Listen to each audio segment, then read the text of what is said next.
Salam sejahtera bagi kita semua. Nama saya Nigel Christian Dinadapdap. Saya dari kelas 11 MIA 1. Saya akan menjelaskan sedikit tentang federasi dan front Matang. Pada sebuah ulasan sudah dijelaskan bahwa kaum muda terpelajar belum puas dengan perkembangan organisasi pergerakan yang bersatu. Kesadaran kebangsaan sudah tumbuh, tetapi masih terbatas pada anggota masing-masing organisasi. Dengan belajar dari perjuangan PI Pemuda, semakin bersemangat untuk mewujudkan persatuan antar organisasi-organisasi pergerakan yang ada. Insinyur Soekarno ingin membentuk wadah yang merupakan gabungan dari berbagai organisasi. Soekarno pernah membentuk konsentrasi radikal tahun 1922.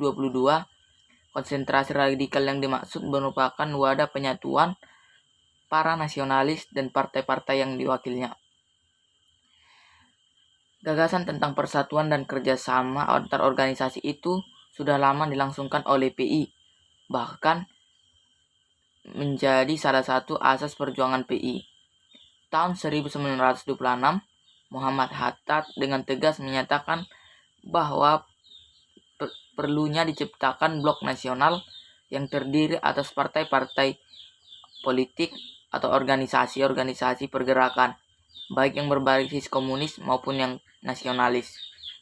Dengan peristiwa itu, maka tokoh-tokoh pergerakan nasional semakin bersemangat untuk menguatkan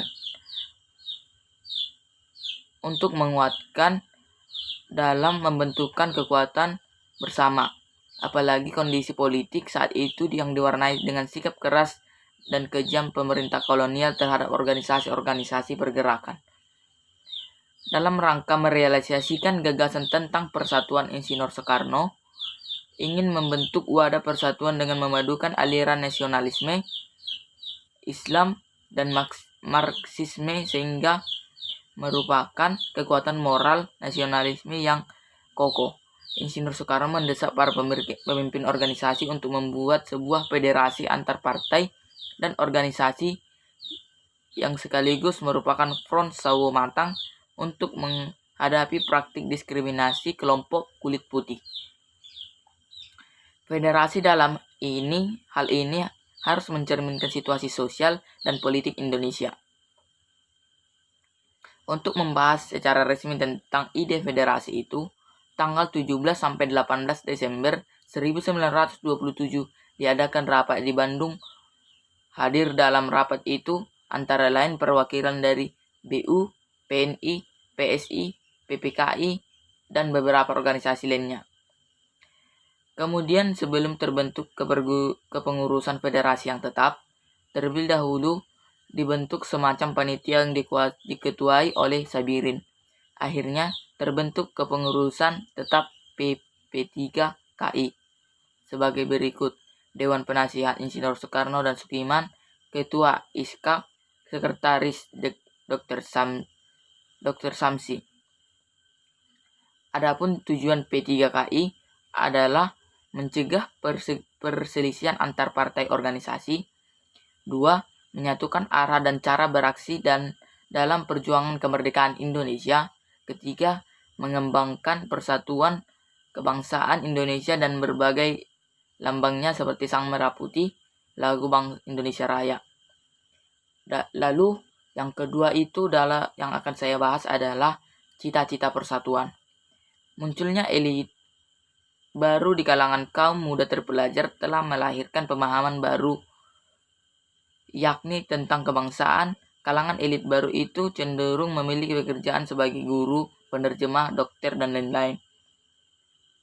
7 tahun setelah didirikannya Budi Utomo, pemuda Indonesia mulai bangkit meskipun dalam loyalitas kedaerahan.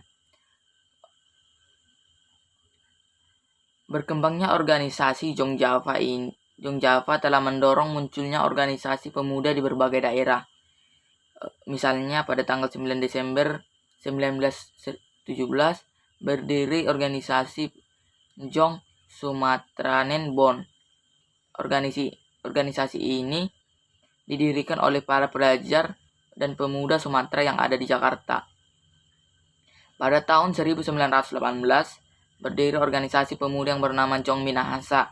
menyusul berdirinya Jong Celebes, Jong Ambon, Jong Borneo, kemudian dan lain-lain. Selain berkembangnya organisasi pemuda dari berbagai daerah, muncul organisasi pemuda dari kelompok agama. Sebagai contohnya, Jong Islamiten Bon atau JIB. Organisasi ini atas ide Agus Salim setelah usulnya dalam memasukkan unsur Islam dalam Jong Java.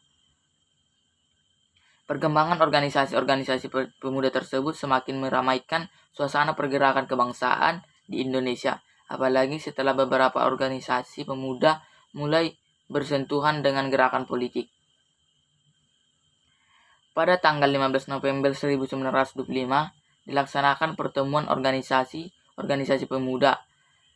Hadir dalam pertemuan itu antara lain perwakilan dari Jong Java, Jong Sumatranen, Bon, Jong Ambon, Jong Celebes, pelajar-pelajar Minahasa, Sekar Rukun. Dalam pertemuan ini antara lain dibahas tentang rencana Kongres Pemuda. Kemudian setelah pertemuan ini dibentuklah komite oleh Tabarani. Komite ini tanggung jawab untuk menyelenggarakan Kongres Pemuda II. Gerakan pemuda memiliki andil penting untuk mewujudkan cita-cita persatuan Indonesia. Setelah dilakukan berbagai persiapan pada tanggal 30 sampai 22 Mei, diadakan rapat besar pemuda di Jakarta, yang kemudian dikenal sebagai Kongres Pemuda pertama. Kongres itu diketuai oleh M. Tabrani. Tujuan kongres itu untuk mencapai perkumpulan pemuda yang tunggal, yaitu membentuk suatu badan sentral. Keberadaan badan sentral ini dimaksudkan untuk menetapkan paham persatuan kebangsaan dan mempererat hubungan antar semua perkumpulan pemuda kebangsa. Jadi, sekian pembahasan yang bisa saya sampaikan. Semua topik yang saya sampaikan ini diambil dari sumber unphilip.com.